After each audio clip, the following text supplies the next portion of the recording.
I love Star Wars The Force Awakens. Everybody who knows me as a Star Wars fan knows how much I love this movie. So today I went to Target to go pick up the Star Wars Force Awakens Blu-ray. And I wanted to do a quick review slash mini rant. Just a quick one, give my thoughts on the Star Wars Episode 7 Force Awakens Blu-ray release. First of all, the transfer of the film looks amazing as expected. Gorgeous quality, everything looks great, everything sounds great, everything's nice and loud. The film looks incredible, but that's mostly because of the film being shot in high quality. You know, it's a high quality, well-made movie. Even if you don't like this movie, even if you don't like the direction the movie took or the similarities between it and A New Hope or whatever criticisms you may have of this movie, you can't say it's a poorly made movie because it's very wonderfully made, wonderfully scored, and wonderfully acted. And that's it. That's a universal truth. I'm a little bit disappointed with the Blu-ray release. First of all, I went to go get the Target version, which had extra footage on it. I was told that the Target version is the best one to get because there's bonus content. Well, the bonus content was they give you a code so you can download like 2 or 3 interviews with Daisy Ridley, John Boyega, etc. I thought that was okay, not the best to me. I mean, let's be real. That footage is going to pop up on YouTube anyways, so to me that wasn't really the big thing. But I still bought the film because I own the other 6 movies on DVD, and regardless of your opinion on the prequels or whether you like or hate them, those DVDs are stacked. There's documentaries, there's featurettes, there's extras, there's trailers, there's TV spots, and this Blu-ray was a big letdown to me as far as extras go.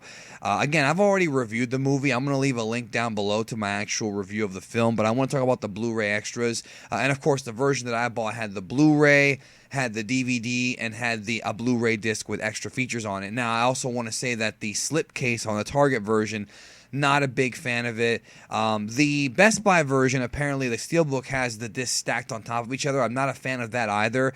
This one has them in these slipcases where you have to pretty much yank them out. I don't like digipack releases like this. I've never been a fan of them. And for those who don't know what I'm talking about, basically it's like a fold-out sleeve, but they're not like inside the little disc holders. You have to yank them from inside of a pocket. I don't like that one bit. Not a big fan of that. I quickly went to the third disc to explore some of the extras, and there was a wonderful documentary on here that I really enjoyed, cut up into 4 chapters about the making of the film, and I learned a lot about what happened with Michael Arndt and some of the creative decisions, and there's a lot of really good stuff about going back to practical effects. That was fantastic. There's also a little section about the table read, which I was kind of hoping they would show the entire table read, but they didn't. They only showed like a few clips. It was only a few minutes long. Disappointed in that. The thing that really got to me, that I think let me down the most about this release, was the lack of deleted scenes. And I have something to say about that. J.J. Abrams was quoted about a week before the movie came out that the original cut of The Force Awakens was 2 hours and 40 minutes, all right? The final cut was about 2 hours and 15, 2 hours and 20, I believe, something around there. That leaves about 20 to 30 minutes of deleted scenes. This does not give you 20 to 30 minutes of deleted scenes. You get a few deleted scenes here and there, but that's it. There's about, if I remember right, like 7. A lot of them are very short. There's supposedly a scene where Finn... There's supposed to be some scene where Maz Kanata uses the Force to help our heroes escape the cave where they're being trapped in, like the little cave when the stormtroopers burst in. If you saw the latest scenes, you know what I'm talking about.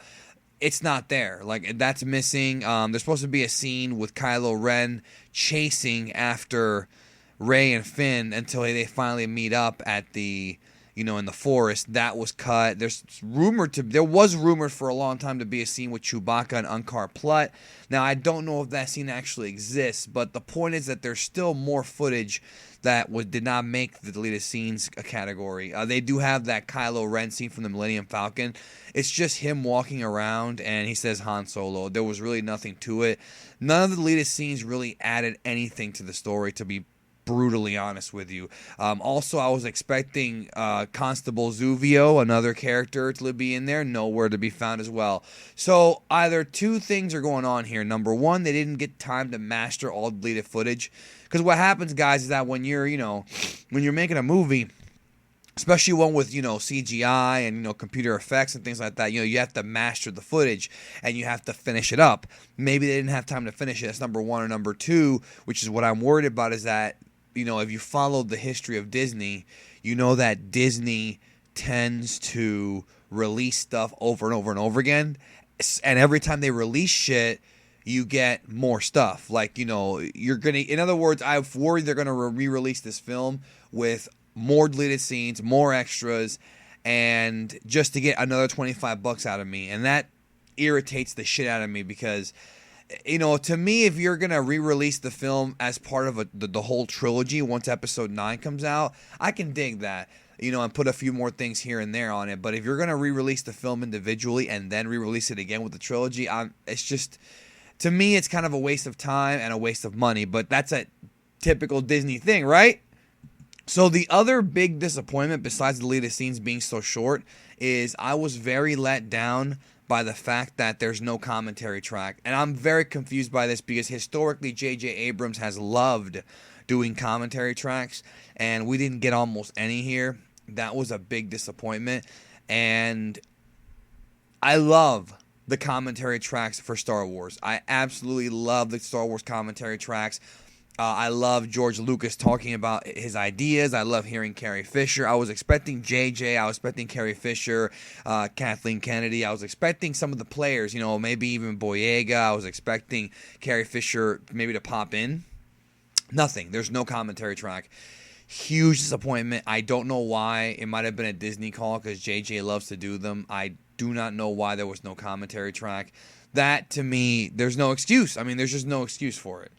So, even though I love Star Wars The Force Awakens, I felt that this Blu-ray release was a little bit lackluster in comparison to the previous 6 movies. Because, like I said, I've got, the original, the prequel trilogy singles DVDs, which have tons of extras on them. Again, whether or not you like the movies, they're there.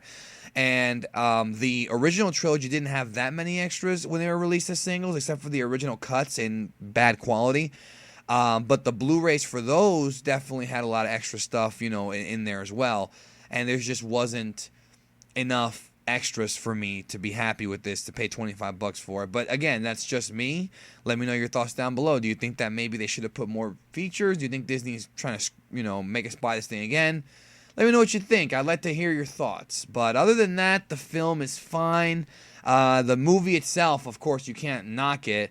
I was just kind of expecting more. Like, I wanted more interviews. And I know they have a stockpile of interviews in there somewhere. I know they do. But anyways, just want to hit y'all with a quick review / rant on the Blu-ray of Star Wars The Force Awakens. Well, they got my money, so what does it matter? But let me know your thoughts. Catch you down the road.